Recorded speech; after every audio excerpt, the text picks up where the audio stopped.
Hello, and welcome to TalkNado. I'm your host, Alex Freel. Today here, I'm joined by lacrosse coach, Mr. Styler, and lacrosse player, Ben Mooney. So, how's the season going, guys? It's going pretty good.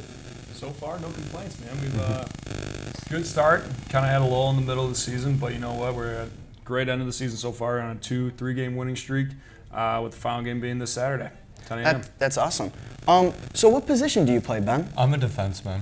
So for some of the viewers that don't understand lacrosse, what are the positions on the field like? What's the lineup? All right, so we have like attackmen, which kind of play full-time offense. Then we have midfield, which kind of switch. And then you have specific midfield to do like defense versus offense. And we have defenders who play full-time defense. And defenders and specific midfielders get special double-length sticks, which are like good for playing defense, but they're really bad for stick handling and shooting. So then we bring in shorter sticks for offense. Sweet. So what is the team demographic like? Do you have some younger guys, some older guys? What's the makeup of the team? Yeah, this season's been pretty interesting. We only have 2 seniors on the team, so we're a very young program, really trying to build it up. We got a huge freshman class that's coming in, which is awesome. I mean, with it being only our first year as an official sport here at RB, having that younger class really lay the foundation has been great for us. So a lot of things to come, but overall it's been awesome. Great team. So how would you say the older guys have had an effect on you? The older guys have been definitely a great example. Like they've told me kind of how to play and kind of how to act, and especially like how to work hard, especially in practices. Like they're always kind of like a good example to like watch and see what they do, and they also give me really good advice on like if I'm not running, like if I'm not playing defense right, if I'm doing something wrong, they'll tell me how I can do better. So is it hard to manage having one team with a bunch of different guys? Like when the season started, was it hard to get them all to come together to work together? Yeah, it was a interesting kind of start of the season. I mean, I'm only one coach on that. We don't have any assistant coaches, so me trying to wrangle up 24 guys out there has been difficult. But the team itself, I mean, so many different personalities, so many different characters, guys of all age groups. I mean, the seniors dealing with the freshmen and everything, but watching them grow throughout the offseason, because we started all the way back in December with the early mornings, until where we are today. I mean, it's insane, the progress and the camaraderie that we've had. I mean, throughout, and it's been awesome being able to coach them. It's been awesome having these guys on the team, working their butts off day in and day out, and they really came together as an awesome team, and we've had some great success here at the end. So now this is your first season as a real sport. It's no longer a club. Mm-hmm. What were your goals going into the season, and did you achieve those? Yeah, I think overall our goals were just to grow the sport as much as possible. We're playing a JV schedule, so we're not playing that full varsity. So wins and losses down here at the JV level aren't always as important as making sure that the guys that came out are going to be the guys that we're going to be sticking with in the future, making sure that all the guys out there had a great time this season, had fun with it, want to come back and became better lacrosse players throughout the season. And I think if you look at our performance from our first game to where we are today, getting our big win Wednesday against De La Salle, I think it's a whole new team, and I think the future is super bright, and we're excited to set some new goals, some higher goals for the next couple seasons, and keep making this thing grow. That's awesome. And do you plan on continuing to play? Yes, I do. So why do you play the position you do? Was that by your choice, or does your coach want you there? How do you as a player, how are you best for that position? Well, like we really didn't have any people who knew how to use long sticks and how to like play defense. And I had some experience, like a lot more than the other people. So I just kind of chose, like one of my friends was playing defense. So I decided I'd kind of join him and help him out. And so I ended up, like I had a long stick, but I ended up picking up a new one and kind of just going in kind of to like the tryouts, like before we started like with actual like full pads practices, I kind of used the deep hole. And I kind of found out that it kind of worked for me. It was like a good fit for me because our team has quite a few offensive players, but not a lot of defensive players. So it does give me like a lot more playing time than I normally would if I was a short stick. So, Mr. Styler, you're not only a coach of lacrosse, but also a coach of football. Yeah. How has coaching lacrosse helped you become a better coach in general? I think coaching lacrosse this season has definitely taught me better management skills. I mean, when I'm out there on the football field, I got 5-6 coaches helping me with different position drills, helping me organize the offensive side, defensive side. But being only one guy out there, it's definitely helped me manage the team a little bit better. It's taught me to be a lot more patient, especially with some of the younger guys coming out there, some guys who have never played the sport before. And I think overall it's been a great experience, not only for me, but some of the guys to get experience in this growing sport. It's the fastest growing sport in high school athletics across the country. So building it from the ground up here at RB has been awesome, and we're still excited for everything that's coming up. Yeah. So next year you'll be older. You'll have the younger guys that you get to wing. What is your advice for new and incoming lacrosse players? Just work hard and practice. Go home, practice at home. You can really do a lot of stuff at home. Like, you can play wall ball where you bounce the ball off the wall and catch it. I think that really helps. Work with your stick skills. Maybe go find a partner to go play with a little bit outside. And then just work hard and practice and kind of stay determined, and you should be fine. That's awesome. Now, what would you say have been some of your favorite moments this season? Favorite moments this season? Definitely some of our big wins, especially against some of the harder teams. Coming into the season, I wasn't extremely confident, seeing that we had a lot of freshmen that hadn't played before, and a lot of people who were inexperienced. And so we were coming up against a bunch of teams that had people who had played before and really knew the game. And we ended up coming out on top with some pretty big wins, and that was honestly a pretty high spot for me. That's awesome. Now, Mr. Styler, if you guys go down or the team is feeling down, what do you feel like you need to do as a coach to bring them up and rally the squad? I mean, each situation is different. It all kind of depends on where we're at in the game, how far down are we, why are we down, what's the goal there. But in terms of, energy, it's always keeping the energy high. It's always trying to stay as positive as possible. Because again, when we're dealing with in-game situation, everyone knows the stress levels are high. Everyone knows that egos are getting high. We've had some moments this season with a little tempers boiling over, but being able to be kind of that I try to be at least the calming guy that's bringing everyone back in, realizing the goals of the game, trying to refocus and get back out there. I think that's always my role as the head coach. Let the guys out on the field kind of do their thing, and me kind of instruct who's going on, when's going on, what players I can put out there to put the best matchup, and really work on building that confidence back up and keep that attitude high, and hopefully coming back from whatever deficit we're at. Well, thank you guys so much for coming in. Appreciate it, Alex. After this break, I have an interview with Alan from the Animal Care League.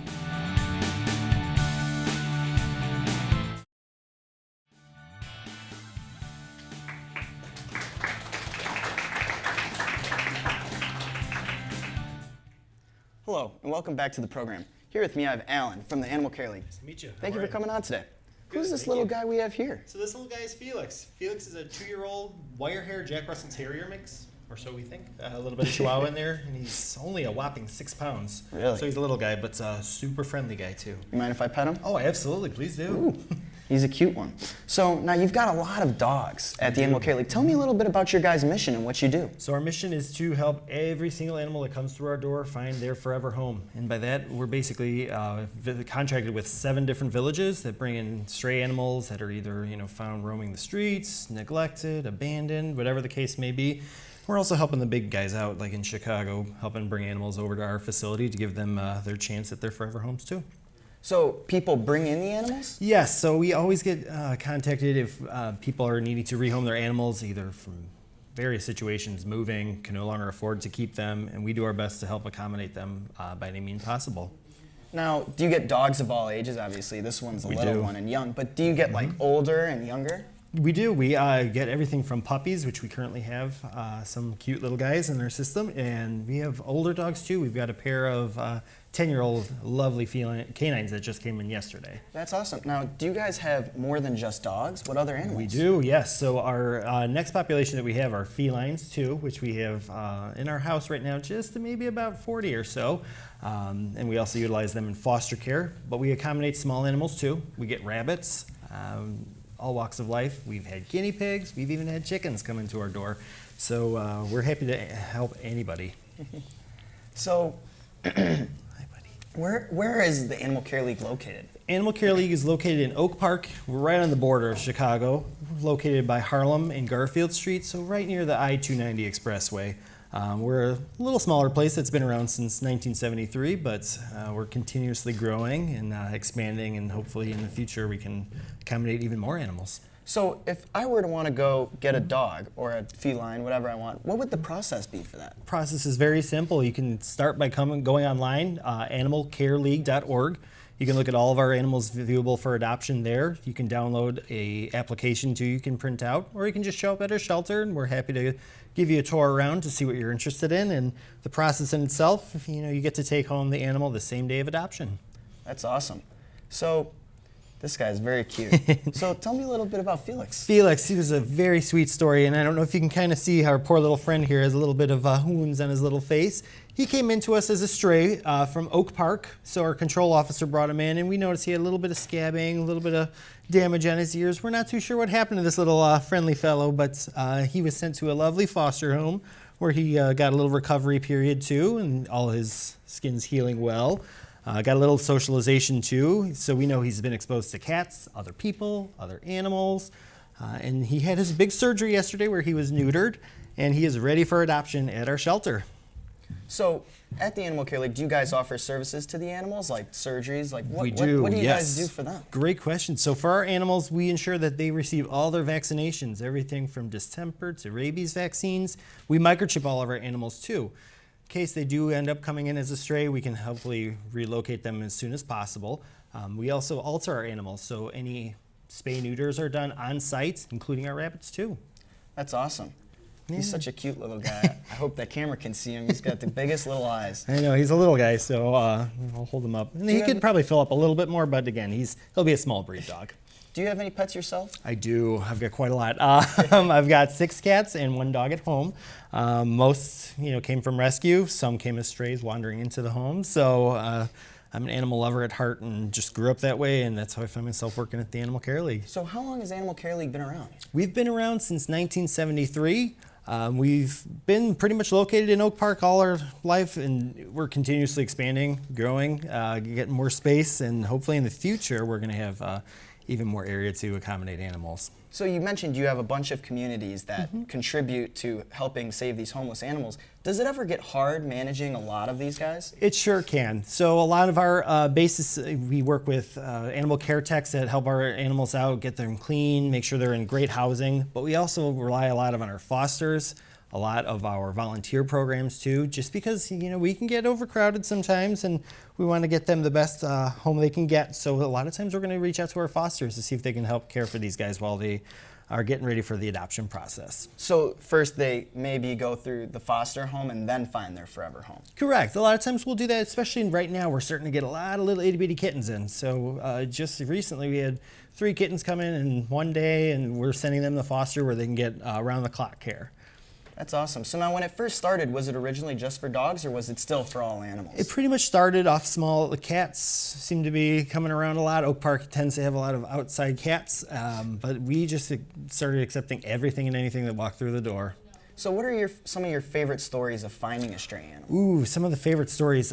We once found a mom and 3 little babies under a porch that a resident had found, so we went and grabbed them.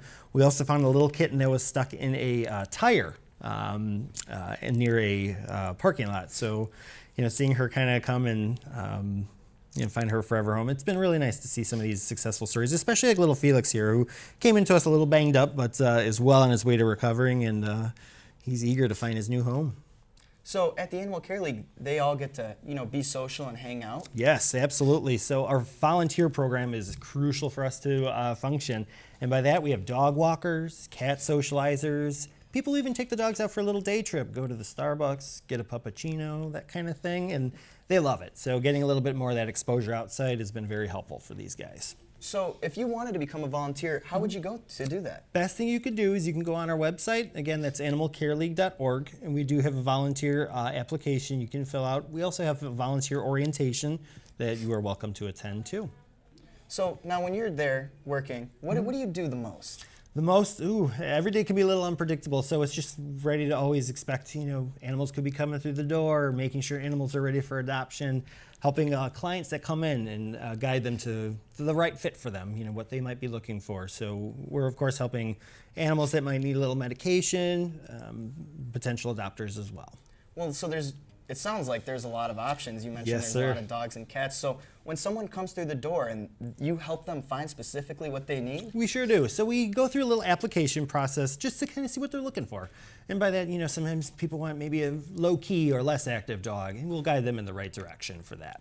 That's great. So what is your favorite buddy? Cover his ears if it's not him. Favorite buddy? Well, actually, I am a sucker for animals. And in my office, at one point, I had 2 different felines at 2 different times, and I ended up adopting them both. So one of my favorites is a very cute 3-year-old black cat named Kevin, who's my special little friend at home. All right. Well, Alan, thank you so much for coming It's been on. a pleasure. Thank you for having me. Make sure to visit animalcareleague.org and visit their location. We'll be back after this with some funny moments. Good job.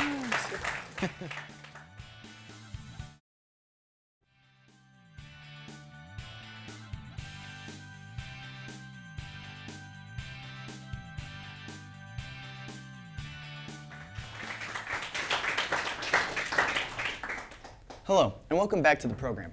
Recently, my team and I went down to the RB Cafeteria to interview some students and ask them some funny questions. The first question was, we asked them, if a plane was flying from the US to Canada and it crashed on the border, where would you bury the survivors? Second, we showed them a piece of paper with words with numbers in it and see if they could read it. Third, we showed them 3 pictures of an Amazon logo and asked them which one they thought the real one was.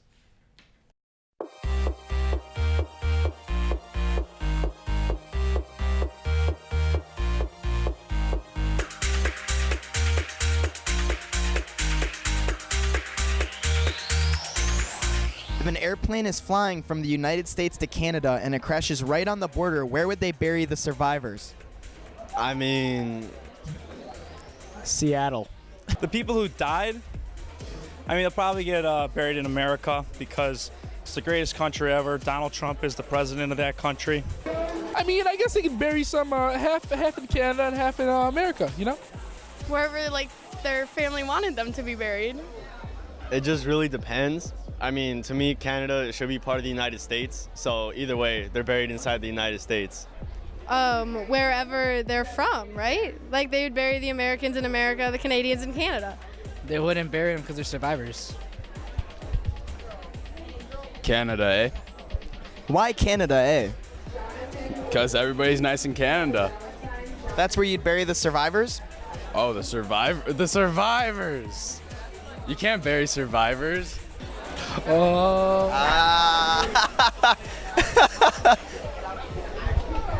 Can't do that. That's just bad. You can't do that. You wouldn't bury the survivors. All right. Yeah. I would like you to read this. 7H1554G353RV3570P. There's a lot of numbers on this paper, and it's kind of hard to read numbers. 7H15M3. Why am I doing? Why? There's not one legitimate word on this page. 7H15M. Oh, wait. This message reserves to prove how our mind can do amazing things. Impressive things. In the beginning, 17 automatically without even thinking about, the 17 is it. Was hard, but now on this line, your mind is reading it automatically Without even thinking about it. Be proud. Only certain people can read this. Which Amazon logo is the real Amazon logo?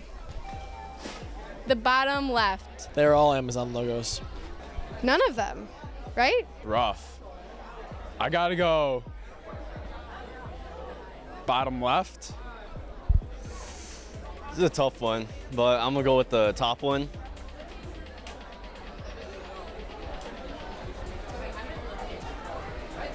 The real logo?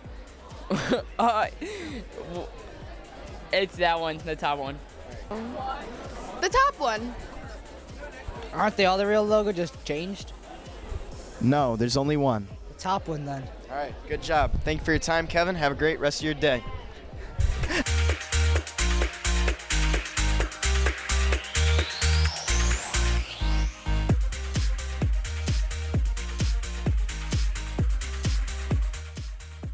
Thank Mr. Styler and Ben Mooney from the RB Lacrosse team, Alan from the Animal Care League, both of them, thank you for coming in.